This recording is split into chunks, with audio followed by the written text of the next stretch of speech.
Le deuxième plan décennal de l'Union africaine vise un triple objectif. La nouvelle stratégie régionale pour la mise en œuvre de l'agenda 2063 sera lancée en 2023, selon le président de la Commission de l'Union africaine, Moussa Faki Mahamat. Dans son communiqué du 9 septembre 2022, lors de la journée de l'Union africaine, il a annoncé que le plan décennal vise la connectivité physique des peuples, la transition énergétique et la sécurité alimentaire.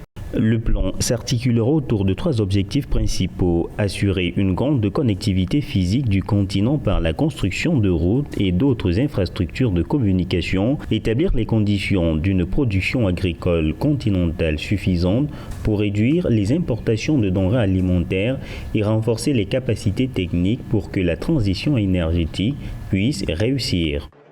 Le premier plan décennal de l'Union africaine s'étend de 2014 à 2023. De nombreuses avancées ont été réalisées dans l'atteinte de 20 objectifs de l'agenda 2063. L'un des projets majeurs a été l'opérationnalisation de l'accord de libre-échange continental africaine en janvier 2021. La paix, la sécurité, l'éducation, la santé et l'égalité des genres sont des domaines prioritaires dans lesquels l'action de l'organisation panafricaine a été déterminante au cours des 10 dernières années.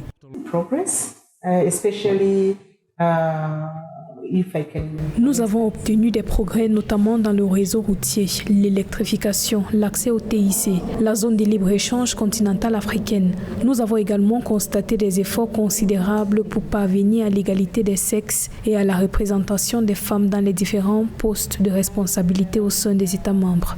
Je dirais que l'une des plus grandes réalisations, qui est intangible, est la façon dont l'Afrique est devenue une voix respectée sur la scène internationale. L'agenda 2063 de l'Union africaine s'articule autour de 5 plans décennaux. La Commission de l'Union africaine appelle les États membres à mobiliser toutes les ressources intellectuelles, financières et matérielles pour faire du continent une puissance mondiale dans 40 ans.